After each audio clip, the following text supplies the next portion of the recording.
buenos días, qué gusto me da saludarlos en esta mañana. Bienvenidos a nuestro espacio de fin de semana y queremos escuchar su opinión, sus comentarios, sus preguntas para nuestros especialistas. En el tema del día de hoy vamos a hablar sobre la cleptomanía y la mitomanía. ¿Cuál es la diferencia entre ambas? Probablemente usted lo sabe, puede ser muy claro, pero ¿qué diferencia hay entre, por ejemplo, hablar de una persona que miente, un niño que es mentiroso, o cuando ya estamos hablando de una mitomanía, o alguien que ha robado o que roba frecuentemente, o cuando ya se llama cleptomanía? Esto vamos a analizarlo con su ayuda. ¿Por qué? Porque es importante sus testimonios, sus preguntas y, por supuesto, con la ayuda de nuestros invitados especialistas y de mi compañero Oscar. Buenos días, Oscar. ¿Cómo estás, mi querida Sandy? Me da mucho gusto saludarte. Igualmente a todas las personas que nos acompañan el día de hoy. Qué tema tan interesante. Creo que aquí lo que habría que ir analizando poco a poco y desmenuzando es cuáles son todas estas finezas donde decimos, bueno, no, es que yo cleptómano no soy. Sí, alguna vez he cometido un pecadillo y me he llevado alguna cosa, o digo mentiras blancas o mentiras piadosas. ¿Y qué tanto está entonces el otro extremo donde llega a patologizarse? Entonces, bueno, de esto y mucho más vamos a hablar el día de hoy, así que acompáñenos a lo largo de esta hora del programa y con esto comenzamos. Según la quinta edición del Manual de Diagnóstico y Estadístico de los Trastornos Mentales, la cleptomanía pertenece al grupo de los trastornos disruptivos del control de los impulsos y la conducta. En este caso, el impulso ante el que se tiene que lidiar es la tentación de apropiarse o adueñarse de lo ajeno. Y para hablar de estos temas tan importantes y tan interesantes nos acompañan la doctora Elizabeth Jiménez Monroy. Ella es médica psiquiatra y psicoterapeuta y docente para la Facultad de Medicina de la UNAM. Bienvenida, Elizabeth. Muchas gracias por la invitación nuevamente. Al contrario, gracias a ti por acompañarnos. Y también el doctor Gilberto Medina Hernández, psiquiatra y pedopsiquiatra. Gracias por la invitación. Doctor, muchas gracias. Pues ayúdenos primero a entender que vamos a empezar por la cleptomanía, como también escuchábamos ya en la cápsula, en el teaser, que la voz que escuchamos al principio del bloque. ¿Qué es y cuál sería la diferencia entre un robo aislado o alguien que roba frecuentemente? Yo quisiera decir que la diferencia entre las personas, el robo es una cuestión muy intencionada. Hay una conciencia muy clara de que lo que voy a hacer es una transgresión. Robar implica que voy a tomar algo que no es mío, algo que me es ajeno, pero que a pesar de que sé que sea ajeno, lo voy a hacer. Y que tiene además tengo muy claro que eso que estoy haciendo puede tener una afectación para otra persona o incluso para mí mismo. La diferencia con la cleptomanía es que el cleptómano, como lo decía en la cápsula, es un problema en el control de los impulsos. De hecho, está catalogado como un trastorno en el control de los impulsos, y lo que sucede es que la persona empieza a tener una tensión previa a robar algún objeto, y esa tensión lo lleva o la lleva a que tome el objeto, siente el alivio de la tensión que venía presentando, pero otra característica es que en el robo de la cleptomanía, en realidad no se roban cosas necesariamente que la persona requiera, necesite o quiera para otro. O sea, es el robo, el acto por el acto. O sea, robar por robar, tal exacto. cual. En cambio, en el robo, propiamente, la persona que roba, o sea, tiene una intencionalidad. O sea, es algo que necesito, es algo que quiero, o es algo que me va a dar un beneficio, pues. Que incluso puede haber estado planeado, ¿o no? En el caso de la cleptomanía. Así es. Y en el caso de la cleptomanía no necesariamente está planeado, sino surge una tensión, surge una sensación de tensión excesiva, y que solamente se descarga en el momento en el que se comete el hurto. Posterior a que pasa, puede haber un momento en el que la persona evidentemente siente bienestar y placer porque esta tensión se alivió, pero puede venir posteriormente un momento de culpa. O sea, la cleptomanía es culpa. Se conoce dentro de los trastornos del control de los impulsos, pero que son muy específicos, ¿sí? Es decir, lo que el tema exclusivamente es con tomar el objeto que no me corresponde, pero que no necesariamente es para un uso personal algo por el estilo, ¿no? ¿Qué tanto socialmente comenzamos a bajarle la atención a todo este tipo de cosas? Es decir, si mi mamá o mi papá me dicen, ¿puedes ir a la tienda por tal? Y me dan 20 pesos y lo que voy a comprar cuesta 15 y digo, estos 5 pesos los voy a guardar, me los voy a quedar. Siento que tal vez no estoy hurtando, no estoy robando, pero por ahí puedo comenzar. ¿Qué tanto este tipo de acciones, si no se cambian, se modifican o se juzgan o se trabajan, pueden desarrollar en una persona que habitualmente robe o se convierta en cleptómana? Claro, es evidente que desde que empezamos en el desarrollo a entender y a interactuar con los demás, pues tenemos que aprender que hay situaciones que son adecuadas y no adecuadas. Por lo tanto, si mi mamá me pide ir a la tienda y sé que las tortillas cuestan tal cantidad de dinero, me va a sobrar cambio y yo me lo quedo y no se lo entrego y lo que aprendo es de que no me lo pide mi mamá, pues estoy aprendiendo que es una conducta aceptable en ese contexto. Y lo naturalizo. Y lo naturalizo, efectivamente. Ahí es donde es importante que tengamos que enseñarle la importancia de la honestidad y de la responsabilidad a los niños en el contexto de, bueno, en varias áreas evidentemente, pero en este caso en particular que nos compete, pues específicamente en el robo, ¿no? Al final es un robo que le estoy haciendo a mi familia, ¿no? Que estoy ocultando y estoy incluso contextualizando con un proceso que puedo agregar la mentira incluso. Oye, ¿y qué pasó con el cambio? Ah, se me cayó en la coladera. Entonces, ahí aprendo a que el concepto de mentira también tiene una utilidad para mi beneficio, que lo llevo de la mano con el robo y que al final lo puedo ir sistematizando.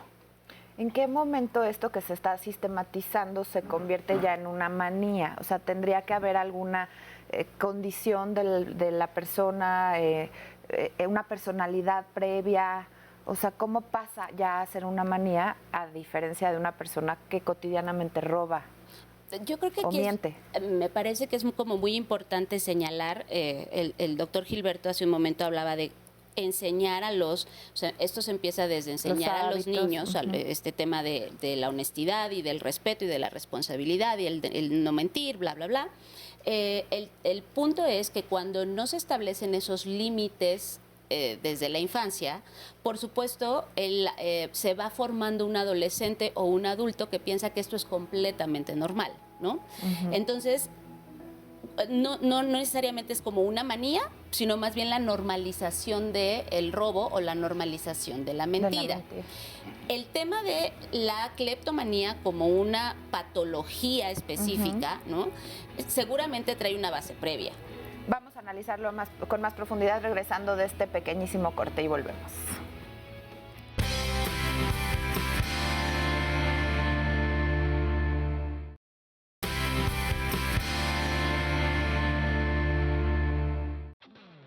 Mientras que el delincuente común siente cómo la adrenalina llena su cuerpo de euforia antes de hacerse con el objeto de su deseo, la persona que sufre cleptomanía experimenta una serie de emociones negativas que le provocan cierta tensión que va increciendo. Esta tensión solo goza de alivio cuando se apodera de un objeto, aunque lo que siente posteriormente no es placer, sino culpabilidad. Y esto que acabamos de escuchar es justamente lo que ya nos comentabas y compartías hace unos momentos. Pero ya tenemos participación, les agradecemos mucho a todas las personas que se conectan y nos mandan sus preguntas y comentarios. Saludos a Arturo Hernández, Adolfo Galindo, Mirna de la Vega, Alicia Meléndez, Raúl Larraguibel, Carmen Almaguer, Maritere González, Danae CZ, Alan Villanueva, Valentín Ramos, Yasmín Aguilar, Marta, Guadalupe Ávila, en fin, a todas las personas. Parte de los comentarios nos preguntan, por ejemplo, si esto puede ser hereditario. Genético, incluso. Genético. Por otro lado, tengo un niño de 7 años al que le cuesta mucho respetar lo ajeno y los límites. Me preocupa que pueda ir por ese camino. ¿A partir de qué edad? ¿De qué conductas? Ya nos lo empezaron a explicar un poco, pero podemos ya considerar esta persona, así se trate de un niño o de una niña, es cleptómana. Yo creo que me gustaría enfatizar lo que terminó de comentar la doctora. diciendo que el robo es distinto a ser cleptómano a tener mitomanía. Sí forma parte del mismo lugar donde están afectados los impulsos, pero el componente de robo tiene un componente de quiero eso que tiene valor, eso que tiene una planeación incluso. En el caso del paciente que tiene ya cleptomanía, que es un padecimiento donde, como nos comenta el inicio de la cortinilla, ya están sufriendo con tema de quiero robar esto, tengo el impulso, no necesito eso, a lo mejor ni siquiera tiene valor y lo necesito robar para calmar mis ¿Está impulso. ligado ahí a la ansiedad? Sí, Okay. es donde también se abre una gama de comorbilidades, desde ansiedad o a lo mejor pensar en depresión o incluso pensar en padecimientos psicóticos, o sea, están fuera de la realidad, o incluso también ya trastornos de personalidad. Pero entonces, si un niño o una niña ya puede considerarse una persona cleptómana. Es muy difícil, yo sí creo, es que el tema incluso como diagnóstico psiquiátrico es muy complicado porque irnos al diagnóstico de cleptomanía en realidad yo diría que es un diagnóstico que vas descartando, o sea, no es en lo primero que piensas, o sea, en lo primero que piensas cuando ves te está sonando que hay un tema de cleptomanía, entonces primero piensas en otras cosas, llámese un trastorno ansioso, llámese un trastorno obsesivo, incluso obsesivo compulsivo, llámese un trastorno de personalidad. Eso ya en el adulto. En el niño todavía es muchísimo más complicado porque en realidad lo mismo, o sea, es un diagnóstico un tanto de descarte, porque si estás viendo a un niño que tiene una dificultad para el control de sus impulsos, pero no es solamente el tema de robo, sino hay otras áreas en donde es impulsivo y le cuesta trabajo respetar los límites, entonces también habríamos que pensar si es un niño que tiene un trastorno por déficit de atención e hiperactividad, o es un niño que tiene un trastorno posicionista desafiante, o en realidad es un niño que no tiene la estructura familiar, ¿no?, que le permita hacerse de esos límites, ¿no? Sí, o lo está haciendo de alguna forma para llamar la atención, no sé, pues Exacto. puede ser, como dice doctora, muchísimas cosas. Fíjense, aquí lo ilustra en un comentario, una persona nos comparte, mi novia tiene trastorno límite de personalidad, pero también miente mucho. Ella le ha comentado al psiquiatra que tiene necesidad de mentir, o sea, como este impulso no es necesario. Así es. Lo que sucede con los trastornos límites de personalidad es que de hecho una de las características o de los síntomas que consideramos para diagnosticar es justo la impulsividad. Y la mitomanía o las mentiras recurrentes pues están dentro de esta dificultad para planear qué va a pasar, cuál es la consecuencia de las cosas que estoy diciendo o haciendo, ¿no? Pero la necesidad de mentir, en el caso de los pacientes con trastorno límite, o sea, en muchas ocasiones lo que hace es como reafirmar la seguridad que tienen, pero no es el único tema, o sea, no es solo la mentira, o sea, hay una diversidad de sintomatología o de cosas que se presentan y solamente la mentira es una parte de todo. Sí, lo que ha ocurrido incluso con la mentira patológica es que previamente, hablamos hace 100 años tal vez, era considerada como una enfermedad propiamente. Y conforme han avanzado los años, se ha ido diluyendo a considerar solo un síntoma y formar parte de todo un proceso de síntomas para diversas patologías, como en el caso del trastorno límite de personalidad, tiene un componente de mentira patológica, pero también hay otros trastornos que pueden tener la mentira patológica. Los mismos trastornos de personalidad, no solo límite de personalidad, sino el narcisista también puede mentir, pues inventando cosas que no sucedieron para ir a alabarse e inflarse incluso en su ego, ¿no? Cuando hablamos de algo compulsivo, ¿a qué nos estamos refiriendo? Y tomando en cuenta más, porque le entraremos un poquito más adelante a la mitomanía, pero a la cleptomanía, ¿es una compulsión? ¿Qué significa que sea una compulsión? ¿Qué hay detrás de todo esto? Y esta diferencia que tú marcabas entre el placer y la culpa de llevar a cabo el acto. La compulsión propiamente es un acto repetitivo, que puede ser un acto repetitivo, que se ejecuta para poder controlar o manejar como una respuesta a la vivencia de una tensión o de una sensación desagradable. Voy a poner el ejemplo de lo que consideramos un trastorno obsesivo-compulsivo. La obsesión puede ser un pensamiento, una imagen, una idea, y que la manera de contrarrestar esa idea para calmar la ansiedad que están generando es actuarlo. De ahí que el hecho, por ejemplo, la cleptomanía, hay muchos teóricos en donde, por eso decíamos que es muy difícil, porque hay muchos teóricos que hablan de, ¿entra dentro del complejo del obsesivo compulsivo o es otra cosa aparte, ¿no? Algo que sí quisiera yo aclarar es que la verdad es que la comprensión de los fenómenos y de las pautas mentales de comportamiento no necesariamente las tenemos que, utilizando una palabra que hace un momento dijiste, patologizar. O sea, porque a veces tendemos a etiquetar y a ponerle un diagnóstico, ¿no?, a básicamente pautas de comportamiento que vamos generando. Y yo creo que eso es un tema muy importante, porque de otra manera, o sea, podemos caer en la tentación o en la justificación de yo robo, voy a que me hagan el diagnóstico de cleptomanía y entonces ya justifica mi acto negativo, ¿no? Es decir, yo estoy en una dulcería donde están exhibidos pues un montón de cacahuates, caramelos, chocolates Gomitas. y demás. Gomitas, exacto, ya no nos antojemos, ¿no? Sí. Pero bueno, entonces están como muy a la mano y de pronto viene la obsesión de, ay, sí lo quiero, se me antoja. Y si nadie se da cuenta, bueno, me voy a comer uno, al fin son chiquitos. Y la compulsión es el acto de llegar a introducirlo en la boca, saborearlo, deglutirlo, No decir... te hagas, de llenar las bolsas. Ay, de llenar las bolsas, sí. Bueno, vamos a hacer una pausa, no le robamos minutos, pero regresamos.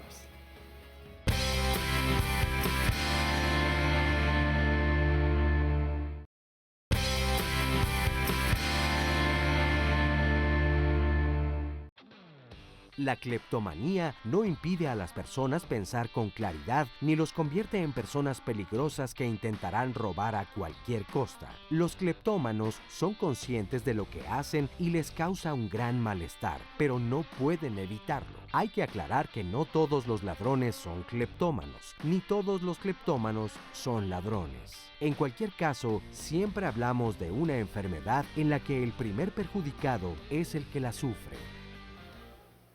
Y continuamos, gracias a todos los que nos han dejado sus saludos y las preguntas. Y justamente nos quedamos en esta parte en donde no por tener un diagnóstico, porque ya hayamos acudido a un médico y nos haya orientado sobre lo que podemos estar viviendo, que luego a mí no me gusta que te den un título, ¿no? Como que es como esta etiqueta que también en los niños sucede mucho con el déficit de atención o con el trastorno por hiperactividad. Que no por tener esta condición ya signifique que tengas permiso para actuar en consecuencia como justificándolo, ¿no? Es importante hablar de esto, doctora, nos estabas empezando a hablar sobre este tema. Sí, justamente que los expertos nos enfrentamos a veces mucho con este problema en donde ya llega una persona o un paciente con un diagnóstico hecho y entonces empieza a ver como una justificación alrededor de, como yo tengo esto, pues entonces así es y no lo puedo controlar. Y por ejemplo, ¿no? con la familia, pues así aguántenme, Así o mi pareja, pues yo soy mentiroso, pues así soy. Así soy. Entonces, creo que es eso, o sea, hay que tener mucho cuidado en patologizar un comportamiento humano, ¿no? Y hay que hacer más bien una comprensión del fenómeno que está sucediendo, ¿no? De ahí que sí se requiere un abordaje muy bien hecho, o sea, por especialistas, en donde de verdad se pueda hacer todo el ejercicio clínico de distinguir de esto es una patología o esto es una otra cosa, o sea, no tiene que ver con una patología específica a la que haya que ponerle un título, ¿no? Dentro de todas estas culpas que ya nos adelantabas un poco, la persona cleptómana tiene claro que está dañando a quien le roba y probablemente a quienes les rodean, porque además de encontrarse dentro de estas posibles víctimas, pues puede provocar una consecuencia grave hacia quienes les rodean. Para contestarte, voy a retomar esta parte del diagnóstico. Es importante entonces a veces aterrizar qué diagnóstico tiene el paciente y en eso incurrimos en precisamente decir, como tengo este diagnóstico, yo lo hago y me justifico. pero no es para generar que por la parte de fuera, viene de afuera, es como de, mi cleptomanía es parte de afuera, sino es algo interno. Y precisamente con el paciente cleptómano ocurre que el que sufre más es él, o sea, no tanto porque va a dañar. Si una de las características del cleptómano es de que va a robar cosas que generalmente o puede pagar o que no son útiles o que tienen poco valor. Entonces, por lo tanto, no va a sufrir tanto el hecho de robar o dañar a los demás. En cambio, un delincuente que está robando con fines y los propósitos de adquirir un bien valioso y dañar a los demás, él tampoco lo va a sufrir porque no le va a importar. O a lo mejor va a pasar por otras consecuencias o por riesgos distintos a la cleptomanía. Pero entonces, ¿el cleptómano sufre por qué? ¿Porque está angustiado? ¿Porque no puede calmar su impulso? Viene ¿Por qué ese sufre? impulso precisamente. Y una característica de la nueva clasificación que se salió hace casi 5 años es que está catalogado como efectivamente en la deficiencia de control de impulsos, pero que tiene un componente negativo. Y este componente negativo va a hacer que la persona va a estar sufriendo, ¿no? Entonces entra en un proceso donde yo robo, calmo mis necesidad de robar, pero a la vez siento culpa y se describe ese proceso como una abstinencia del proceso Sí, como de una si fuera sustancia. Y se vive también igual, o sea, también igual. está este síndrome de abstinencia. Y yo creo que, perdón, que ahí hay que establecer la diferencia. En el caso del cleptómano suele solicitar ayuda, o sea, el cleptómano justo por esta incomodidad suele solicitar ayuda. El mitómano no. O sea, el mitómano le es mucho más difícil, o sea, no, o si llegan por otras cosas accesorias, pero el cleptómano llega claramente porque esa conducta le afecta. ¿Qué pasa si a una persona que tiene este trastorno la acusamos ante la ley y tiene que pagar entonces pues la culpa, la multa, lo que sea, o condena, y entonces pisa la cárcel o hace lo que tenga que hacer? ¿Esto es adecuado o yo tendría que tratar de una forma distinta, incluido desde lo legal? ¿O no habría que tener un filtro y decir, no, sí, tratar igual a todas las personas? El tema aquí creo que un real cleptómano, o sea, una persona con ese trastorno difícilmente comete un robo que lo va a llevar a prisión. O sea, no se va a robar un vehículo, no se va a robar una casa. O sea, ¿por qué razón? porque estamos hablando de que como es un tema del control de los impulsos, hace un momento el doctor Gilberto decía, lo que se roban en realidad son cosas que sabe perfectamente que no les son útiles o que son de poco valor, o sea, no es el objeto, o sea, que son accesibles, inmediatas, accesibles, okay. Llámese una taza, unas papitas, unos chicles, un salero llaverito, del restaurante, no un salero, o sea, David de Miguel Ángel. no, exacto, o sea, no se ese que es un tendría que delincuente. planificarse evidentemente es muy durante elaborado. mucho tiempo. Exacto. Entonces, yo creo que ese es el tema de por qué no se toma en cuenta, o bueno, no es un tema que pueda ser legislable, porque en realidad, no estoy diciendo que no es un robo, pero suele ser robos que si lo cachan, pues hay un arreglo, pues, porque se devuelve el objeto, se devuelve el objeto, se paga. El mismo lo paga, ¿no? Exacto, el mismo lo paga porque en general son cosas de poco valor, ¿no?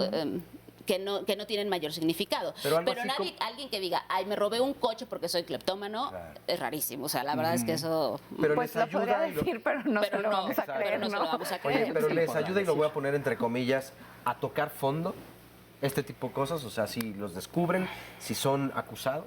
Sí, porque genera al final pena, o sea, sufren esta vivencia de haber robado, pues eso genera pena porque encuentran incluso los objetos que llegan a llevarse a sus casas, los ocultan, ni siquiera los utilizan. Eso implica que el proceso genera esa vergüenza para su familia, para ellos mismos, para que sus familiares. Entonces, el paciente como tal cleptómano no va a tener este concepto de vivir un proceso de altamente gozoso, exactamente. O sea, sí es vergonzoso para él lo que está viviendo. Por lo tanto, es fácil que busque atención, pero ahí como además es vergonzoso, sucede como cuando uno tiene un padecimiento que da pena, por ejemplo, a veces ir al proctólogo es complicado, pues si yo soy cleptómano, pues implica que me va a dar pena ir al psiquiatra, ¿no? Sí, por entonces, ese tema. Pero por ejemplo, la pregunta que es, Si los cachan y hay una consecuencia, ¿eso los va a hacer parar? No directamente el hecho de que los hayan cachado, pero sí el hecho de que eso los hace sentir muy mal y eso los lleva a pedir ayuda. O sea, pero propiamente el límite de lo cacharon y entonces hizo que lo pagaran, el hecho en sí no es el que no los va a hacer limitarse. Antes de irnos a la pausa, una persona que vive con ese trastorno de cleptomanía, ¿puede atenderse sola o tiene que recibir ayuda profesional? Tiene que recibir ayuda profesional. Bueno, Muy bien. un corte y volvemos.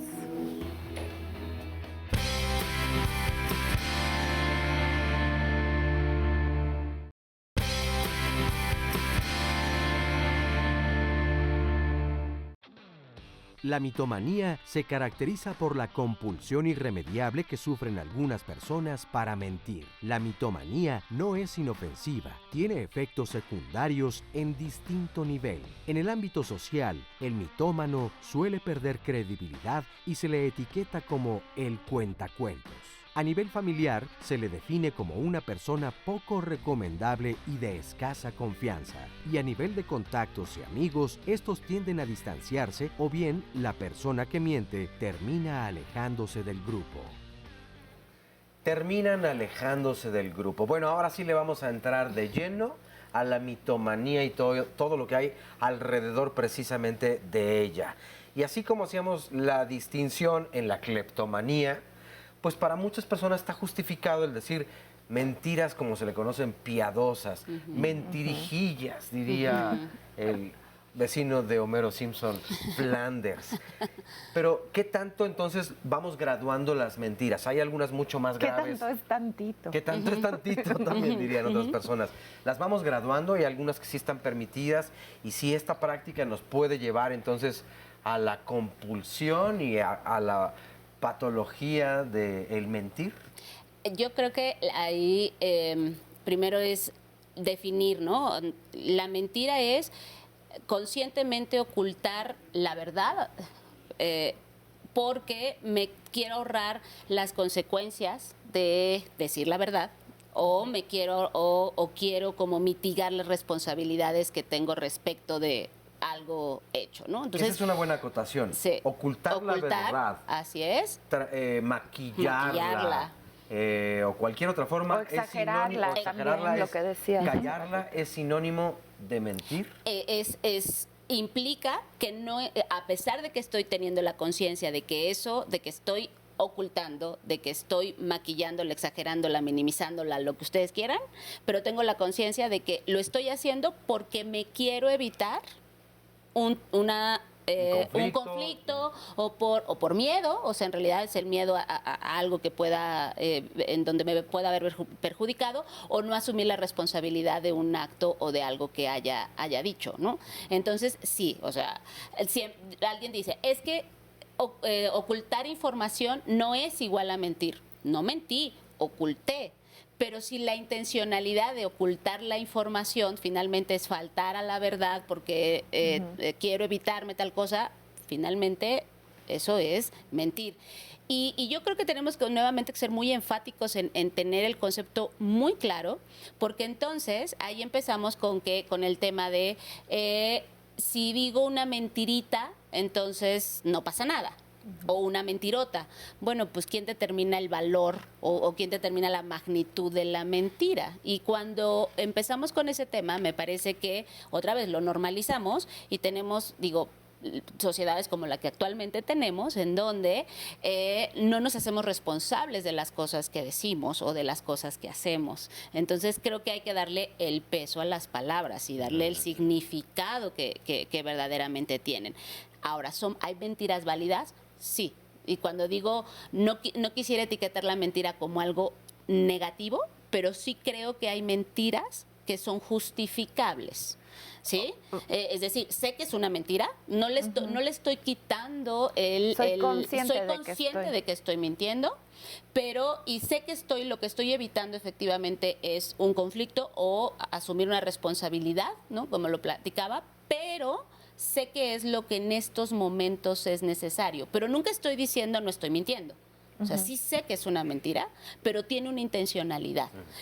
No sé, se me ocurre poner el ejemplo, y a lo mejor va a sonar el doctor y yo, que somos psiquiatras y psicoterapeutas, de repente en procesos terapéuticos de pareja, a lo mejor uno comete una infidelidad, no llegan por ese tema, pero uno de ellos comete una infidelidad, pero la pareja tiene herramientas, estructuras, es decir, el tema de la infidelidad no es un tema necesariamente que tenga que ser hablado en la terapia de pareja, ¿no? Entonces yo a eso le llamo, cuando tú sueltas esas cosas, eso ya no, son verdadazos, pues, o sea... Sí, a veces son verdades innecesarias. Hace poco hicimos un programa de esto, ¿no, Oscar? En fin de semana hablábamos de que socialmente las mentiras siempre existen y es una manera también de defensa o de pronto de actuar, mecanismo, nos vinculamos a veces por medio de las mentiras, pero ¿de qué manera podemos enseñarles a los niños? O sea, ¿cómo se va aprendiendo a mentir? Y cómo podemos también ir entendiendo que hasta dónde no se debe de... Es lo que iba a agregar, precisamente lo que comenta la doctora, ¿cuándo lo aprendemos? Cuando somos niños. ¿Quién me lo enseña? Mi papá. Bueno, y padres, todo el entorno social, los maestros, las noticias. Es común que de repente, pues, como papá dijéramos, no, es que no debes de mentir, hijo, porque es malo, etcétera, etcétera, etcétera. Voy manejando, voy a 120 kilómetros por hora, me detiene el oficial. Ay, es que no vi oficial, ¿qué cree? Y le acabo de decir que no mienta a mi hijo, pues está aprendiendo eso. Y también, por temor, el niño entiende que puede mentir para evitarse un castigo, o por temor es que se va a enojar mi papá, se va a enojar mi mamá, me van a regañar, me van a castigar, me van a quitar. Una defensa también. Pues es una defensa. Y viene ese proceso donde aprende a esta sistematización que había comentado previamente, entonces, pero ya lo va repitiendo. Si no se detecta en ese momento como padres o como el entorno de adultos que lo está vigilando y no le da el contexto que debe de ser, bueno, a veces que se agarró el dulce y dice, es que fue mi hermanito de 8 meses, pues no, pues es que está bien que tú tomes el dulce, no hay problema, que se te antojó, pues nada más avisa, ¿no? Oye, este es todo un tema filosófico incluso. Ha habido debates pues desde hace miles de años donde se dice, es que toda la sociedad miente, todos mentimos en algún momento. Incluso las mentiras son necesarias para salvar la vida de muchas personas y también para que el entorno social continúe fluyendo. ¿Es así? O sea, este debate entre filósofos desde los griegos, ¿es cierto? O sea, la mentira está implícita en nuestras vidas y alguien que diga yo no miento, ¿está mintiendo? Yo creo que aterrizado a nuestra práctica cotidiana, o sea, llega un paciente y lo que busca es a veces lo que uno le quiere decir. Y no es cierto, lo que necesita es la verdad a veces que no puede ver. Y cuando se le confronta con la verdad, pues deja de ir a consulta, ¿no? ¿Y por qué nos duele esa verdad o por qué nos duele también que nos mientan, ¿no? Ambas. Porque precisamente la mentira puede tener una validez en cuanto a proteger nuestra mente. A veces podemos tener la necesidad de ocultar o maquillar, como decía la doctora, algunas cuestiones de nuestra realidad para no hacerlas tan dolorosas en un proceso de cicatrización. Como por ejemplo este proceso de a lo mejor una separación por algún tema.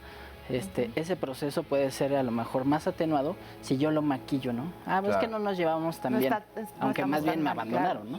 Muy bien, bueno, es momento de hacer una breve pausa. No les mentimos, regresamos de inmediato. Es verdad.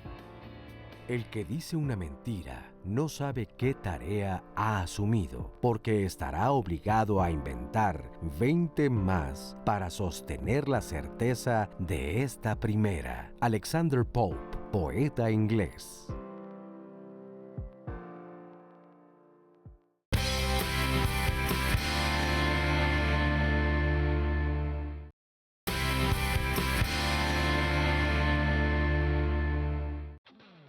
La persona que miente por sistema y sin reparo debería darse la oportunidad de recibir ayuda psicológica. Con sus mentiras, lo único que hace es intentar tapar un agujero que no hace más que crecer. Esta patología siempre debe estar bajo supervisión. Se dice que el único tratamiento es la psicoterapia y que, aunque sí puede tener mejoras, no hay investigaciones que hagan constar que se pueda eliminar por completo. Bueno, pues aquí estamos pasándola bien, porque no es fin de semana. Estamos muy contentos de recibir sus mensajes, sus comentarios y de poderles resolver con ayuda de nuestros especialistas algunas dudas. Fíjense, acá nos plantea un testimonio, bueno, nos comenta Cuca, existen personas que constituyen su historia de vida en base a mentiras, viven bajo una vida que depende de esta construcción y comportamiento y se vuelve una cadena interminable. Al momento de afrontarlas, la vida de la persona se termina, bueno, causando conflictos a terceras y segundas personas. Esto me lleva a la pregunta de, entonces, ¿cómo se va construyendo esta personalidad o esta mitomanía? Es cierto, una vez que mientes, muy probablemente vuelves a mentir y muchas veces la mentira que dijiste la tienes que cubrir con otra mentira. Pero de esto a que ya sea una patología, ¿cuál sería la diferencia? Y también otro usuario nos hace una pregunta. ¿Cuál es la diferencia entre un mitómano y un infiel profesional? Me encantó la última pregunta y el énfasis en el profesional. Pero lo primero es la mitomanía como tal. Eso sí, a diferencia de la cleptomanía muy identificada en manuales diagnósticos, la mitomanía no aparece. O sea, la mitomanía no es un diagnóstico. Y ahí es bien importante como centrarlo, ¿no? La mitomanía no es un diagnóstico. La mitomanía, ahí diríamos, es un síntoma o es un comportamiento que nos habla de otra cosa. Pero no es un trastorno. O sea, forma como la parte de cleptomanía. un Tenemos que trastorno, ¿puede buscar el ser? origen de dónde viene. Exacto, pero no es un trastorno. La cleptomanía sí, lo es. la mitomanía no es un trastorno. Entonces, esto es bien importante porque cuando nos dicen, ¿cuál es la diferencia entre un mitómano y un infiel profesional? Yo te diría, en realidad no hay diferencia, porque cuando digo no hay diferencia es que cuando hablamos de un infiel profesional es alguien que tiene... por lo tanto, que está mintiendo de muchísimas formas para se ha ido poder... perfeccionando. Exacto. Entonces, no hay una diferencia. Por eso insisto en que mitomanía no es un diagnóstico, ¿no? Sino, diríamos, es un síntoma. El infiel es mitómano. O sea, la El mentira profesional, para... pues, el infiel profesional, ¿no? O sea, Oigan, y hablando de patologías, para ilustrar un poquito mejor, tal vez nos ayude el testimonio que voy a leer de manera anónima, nos dicen, el amigo de un primo, o el primo de un amigo, le gustaba robar cosas por gusto en restaurantes. Él jura que ya no lo hace, pero ahora busca personas en chats para tener relaciones sexuales y no puede parar. Toda su vida se ha mordido las uñas hasta sangrar sus dedos. Él nunca ha ido a un psicólogo, no siente que necesita ayuda, pero lastima a gente a su alrededor, como esposa, novia, o sea, tiene las dos, esposa, novia, hijos. Ya lo cachó su novia, lo ha enfrentado, pero él sigue comportándose igual, aunque a ella le dice que no. Y pregunta, ya también empezando a hablar un poquito del tratamiento, de si se cura, nos pregunta si la cleptomanía se cura o este tipo de patología de que estaríamos hablando y si se cura. O si puede mutar a otra, porque Exacto, también sí, esto porque es está interesante, cambiando, si es bien cambia. interesante. No es que cambie, lo que pasa es que como es el mismo dificultad en el control de impulsos, si yo procuro controlarlo para no robar en el restaurante, pero lo estoy derivando hacia mi comportamiento sexual inapropiado, o sea, mi falta de control de impulsos hacia el área sexual. Entonces, ocurre también en personas que tienen consumo de sustancias, por ejemplo, pacientes que consumen mucho alcohol. Juran y van a grupos de autoayuda, etcétera, pero lo que están haciendo ahí es consumiendo mucha nicotina. Entonces cambian el control de impulso hacia el alcohol, lo logran, pero a expensas de no controlar otra sustancia, ¿no? En este caso, por ejemplo, el no robar lo está expresando otra vez en el área sexual. Lo que nos habla y aterriza de que existen estructuras cerebrales que van a estar afectadas y que nos están impidiendo el desarrollo adecuado para el control de los impulsos. Por lo tanto, hablando de tratamiento, vamos a tener dos componentes, uno la terapia y uno el tratamiento farmacológico. Hace rato se hacía una diferencia que me parece apropiada. Una persona cleptómana no necesariamente, ¿cómo decían? Ya no recuerdo bien. No es un necesariamente ladrón. roba, no necesariamente roba.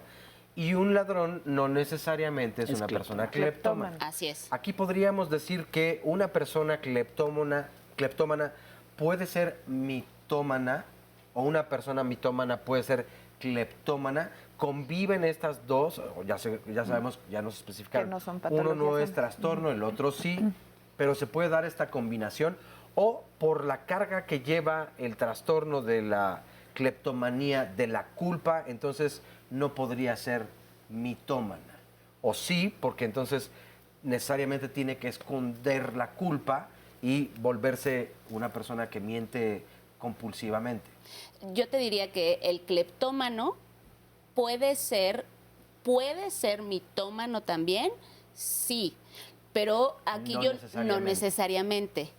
Y otra vez, y el mitómano puede ser cleptómano también, pero no necesariamente. Por eso hablo de la complejidad. Yo siempre digo, bueno, se puede tener hongos en los pies y caspa al mismo tiempo. O sea, Claro, y son claro. dos cosas diferentes que no tienen necesariamente una relación, pero a veces sí son cosas que están íntimamente relacionadas, ¿no? En el caso de los tratamientos, particularmente la cleptomanía, requeriría un tratamiento farmacológico y un tratamiento psicoterapéutico. En el caso de la mitomanía, dependiendo de, es un síntoma de algo más, bueno, si identificamos que hay algo más que requiera tratamiento farmacológico, se da tratamiento para ese algo más que está generando que la persona esté mintiendo. Pero si no, en realidad el tratamiento más son procesos psicoterapéuticos donde el paciente comprenda y haga todas las elaboraciones alrededor de cómo el mentir lo mete en una serie de situaciones que pueden terminar no siendo gratas para él o para otros. ¿Es una conducta la mentira? Es una conducta. Cuando una persona entonces no la acostumbra, ¿puede irla aprendiendo también? Porque hay un testimonio donde nos dice, pues yo tengo un tío que antes no mentía y cuando se casó comenzó a mentir. Y ahora sus hijos, sus hijas, toda la familia entera miente que el dinero, los viajes, las posesiones, y no lo es y todos nos damos cuenta, pero ya no logran salir porque una mentira para Y yo ser creo que ni fundamentada ellos la o ven, la solidificada, verdad, exacto, ¿no? te lleva a otra, creo que casi necesariamente, ¿no? Sí, efectivamente, una vez que haces una mentira y luego si además la mentira es bastante elaborada, pues te tienes que seguir inventando 80 más Sí. que las vayan cubriendo, ¿no? Y sí, efectivamente, entonces sí es una conducta aprendida. Eso puede ser una conducta también, una conducta aprendida. Y aquí hay una persona que nos dice, yo no soy mentiroso de verdad, no digo mentiras, Marcus Fénix. Bueno, pues Ya puede mintió, ser, dicen. tal vez. Gracias Tal por vez. los testimonios y por Lo- todo lo lo- que nos dicen. Lo vamos a someter a votación. Está bien. Vamos a hacer una pausa y volvemos. Una mentira no tendría sentido si la verdad no fuera percibida como peligrosa. Alfred Adler, psicólogo y psiquiatra austriaco.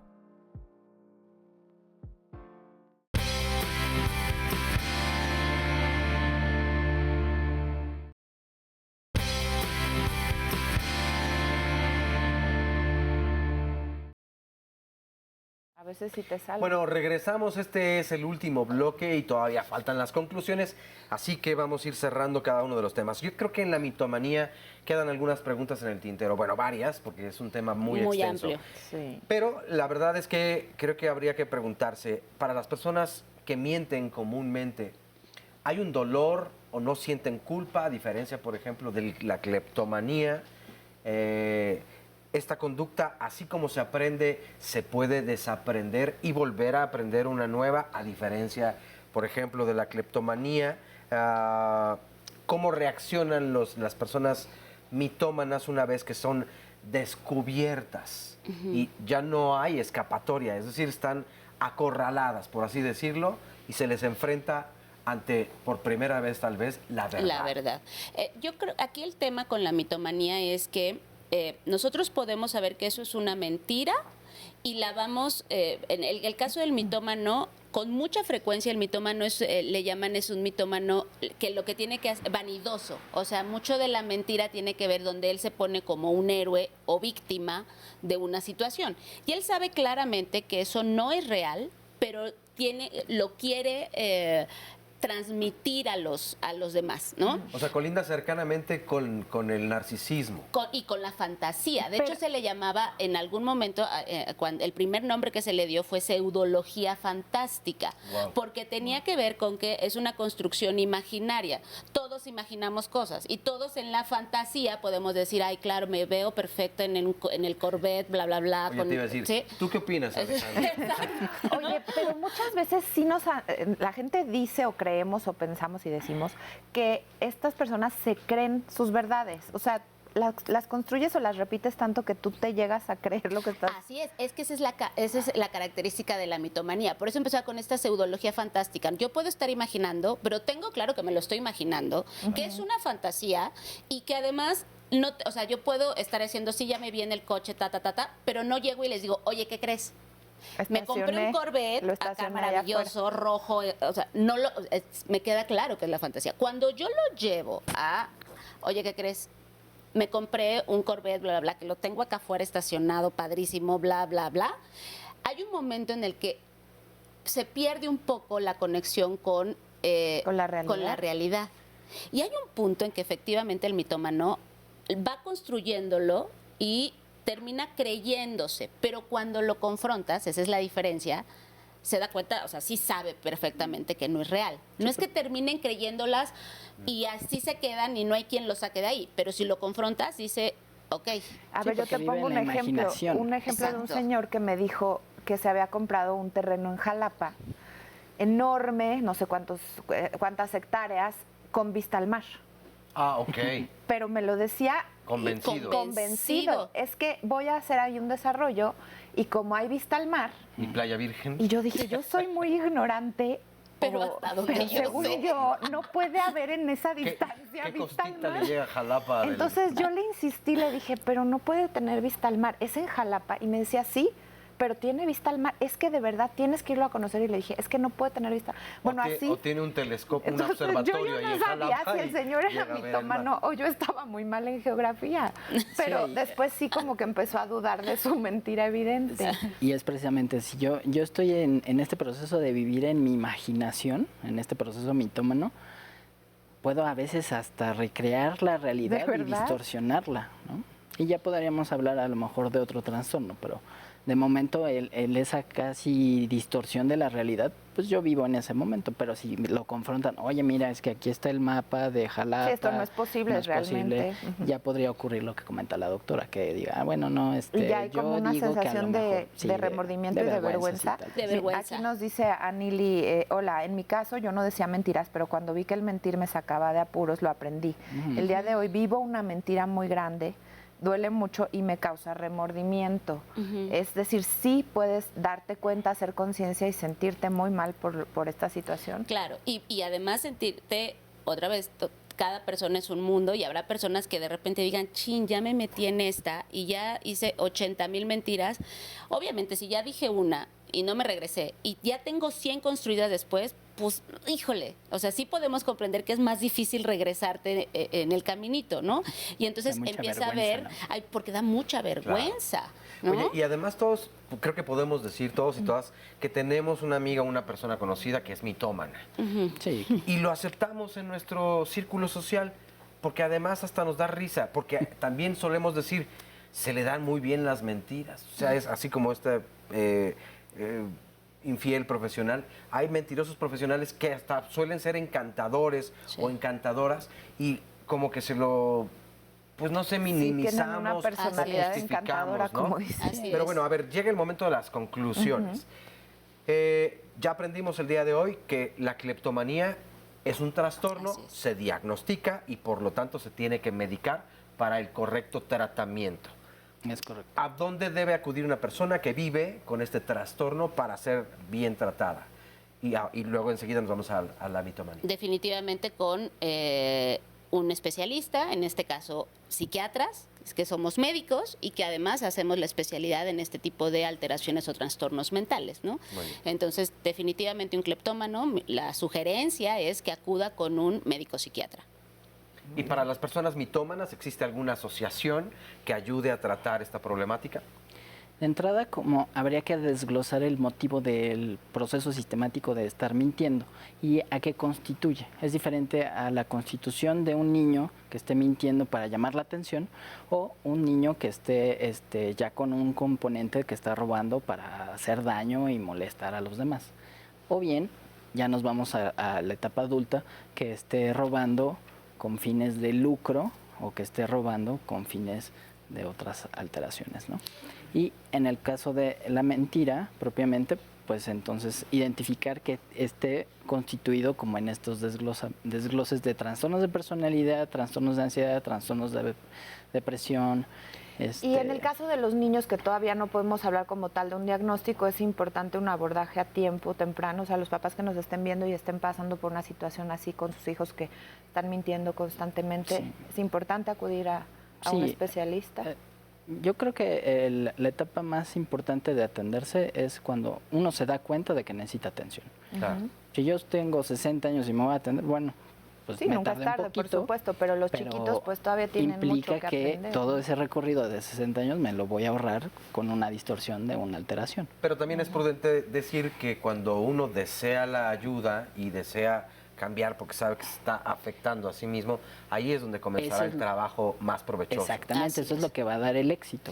Ahora, Porque- como tal, asociaciones de mitómanos, pues no hay. O sea, porque en volvemos al punto, el mitómano, a diferencia del cleptómano, no lo ve como un problema. Entonces, difícilmente acude a Es más frecuente que le atención. lleve Que a la propósito de eso, pareja a Roselyn Mir nos atenderse, ¿no? dice, yo realmente he conocido muchas personas que distorsionan su realidad y cuando se les enseña que están diciendo mentiras, entonces se abochornan. ¿Será este el principio del reconocimiento? Así es. Sí. así Será un es. principio de realidad que otra persona te pone, ¿no? Puede Así ser tu es. pareja, tu mamá, tu papá. Que a quién no le ha pasado, ¿eh? Así es. Yo he vivido en realidades tal vez que no existen, Sí, tenemos que irnos, gracias, gracias. pero les agradecemos mucho. Que les Al vaya muy bien contrario. y hasta-